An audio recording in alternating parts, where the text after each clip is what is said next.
તો ગામડામાં ચોખ્ખી વસ્તુ મળતી હોય છે તેવી ધારણા હોય છે, ત્યારે ગીર દૂધની ક્વોલિટી માટે ખાસ કરીને જાણીતું છે, ત્યારે લોકો એમ વિચારે છે કે ગીરમાં મળતું દૂધ 100% પોષણક્ષમ જ હશે, પણ હવે આ વાત પણ ખોટી સાબિત થઈ રહી છે। તો ગીર સોમનાથમાં નકલી દૂધ બનાવતી એક ફેક્ટરી ઝડપાઈ ગઈ છે। તો તાલાળાના ગુંદરણ ગામ નજીક પ્રેમનગર નેસ વિસ્તારમાં પોલીસે દરોડો પાડી નકલી દૂધ બનાવનાર શખ્સની અટકાયત કરી વધુ તપાસ હાથ ધરી છે। તો બાતમીના આધારે એસઓજીની ટીમે જંગલ વિસ્તારમાં જઈ તપાસ કરતા નકલી દૂધ બનાવવાનું કામ ચાલતું હતું।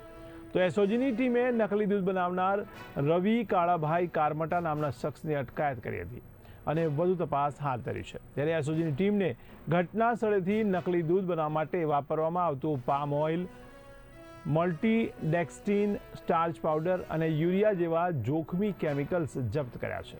દરોડા દરમિયાન પોલીસે 3120 કિલો તૈયાર નકલી દૂધ બનાવવાનો પાવડર, અમૂલ દૂધનો પાવડર, ગેસ સિલિન્ડર મળી કુલ 4.45 લાખનો મુદ્દામાલ પણ જપ્ત કર્યો છે।